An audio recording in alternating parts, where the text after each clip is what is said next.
It started with a file and a name people whispered. A small hospital, a locked records room, two tired people, late at night.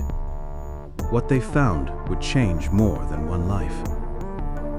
They met under the rain-slick lights at the hospital entrance. Daniel was a reporter, quiet, persistent, not famous, not reckless. He followed tips until they opened a door. Kate worked nights at the desk. She knew the hospital's small secrets. She had keys. She knew the names people used to make trouble go away. 2 months earlier, her neighbor's mother had not come home right after a simple operation. The discharge note said, "Expected recovery," but the family's calls did not stop. Kate looked at the file once, then again. The same surgeon's name kept appearing. That pattern would not leave her alone. They should not have been there. But Kate had a reason, a promise to a neighbor, a worry planted like a stone. So they walked the empty halls. Fluorescent lights hummed. Footsteps sounded small. They found the records door. Kate's hand trembled on the knob. She opened it. The room smelled of paper and disinfectant. A single lamp gave a thin circle of light. Rows of metal cabinets stood like closed mouths. Kate moved with sure fingers. She pulled one drawer, then another. Names, dates, incident reports, notes that tried to be polite. Daniel read aloud. Complication, unexpected outcome, no further action. One name kept appearing. Same operating theater. Different dates, different families. Then a memo scribbled in a different hand. Do not escalate. Another note, manage reputation. A blank in the security log on one suspicious night. The air felt smaller. The paper had weight. It meant real people had been hurt. Daniel felt the old rush, the story that matters. Kate felt something else, fear. She had a mortgage. She had a small life. She also had a promise. A phone vibrated. Unknown number. One line. Stop tonight, or she pays.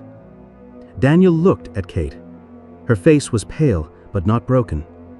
She folded her hands. She said, "People cover for each other. They protect the hospital. They protect themselves." Daniel said, "They hurt people by hiding things." His voice was soft, firm. They did not rush. They copied pages carefully. Old machines coughed and spat paper. Each copy felt like a small oath. They did not publish that night. They did not shout. They built a plan. First, they found families. Quiet meetings in coffee shops. Names read out. Faces went still. One mother touched the papers and said, "We thought it was our fault." Another man said, "They told me he was weak." They cried. They wanted answers. They wanted truth. They called a lawyer. Calm woman, clear words. We verify, we protect witnesses, we do it right. That gave them a map. Check the rosters. Look for odd shift swaps. Find emails that disappeared. They found a line in a billing note that did not match the operation. They found a nurse's handwritten note saying she was told to move on. Threats grew. A car followed Kate twice on her way home. Menacing messages arrived at midnight. Kate began to sleep badly. She worried about rent. She worried about her mother. She worried for the families. Daniel felt the pressure too. His editor wanted the headline now. The newsroom wanted speed. But Daniel kept the plan. Slow, careful, protective. The hospital put out a short statement. "We take concerns seriously." The surgeon's supporters posted on social media. People shouted for and against. Fear made some voices louder. Fear made others silent. Then a junior staff member walked into a regulator's office with a recording. Nurses called an anonymous line. Things that were whispered in corridors, began to be said aloud. The regulator opened an investigation. The day they published with care. Documents, dates, family voices, a call for inquiry. No spectacle, no trap, just questions that could not be ignored. The reaction was immediate. Lawyers wrote notes. The hospital tightened its language. Online trolls searched for names. A car sat outside Kate's block long enough that she noticed it. Her boss called her in. She sat in a small room under bright lights.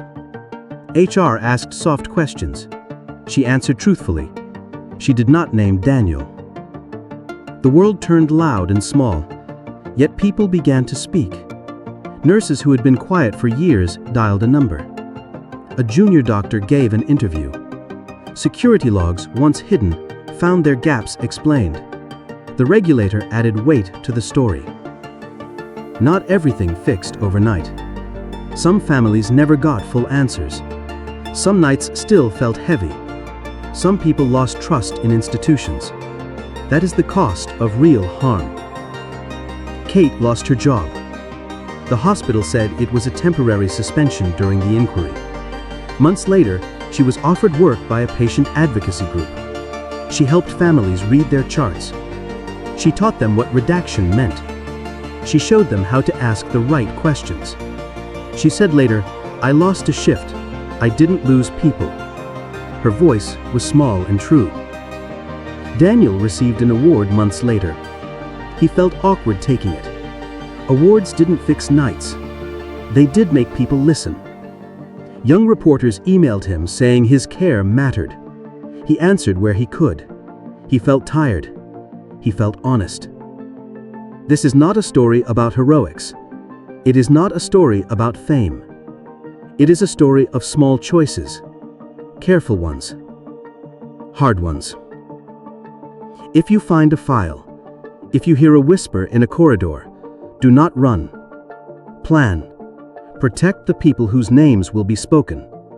Call someone who knows the law. Find families. Build allies. Keep records. Move with care. Courage is not a loud thing. Courage can be quiet. It can be patient. Courage asks for protection first. Courage asks, how do we not harm while we speak? Moral: truth without care can hurt. Care without truth can hide harm. The brave path is both: protect the vulnerable and bring the truth into the light. If this story inspired you, subscribe for more. Share this with someone who needs courage today. Thank you for listening.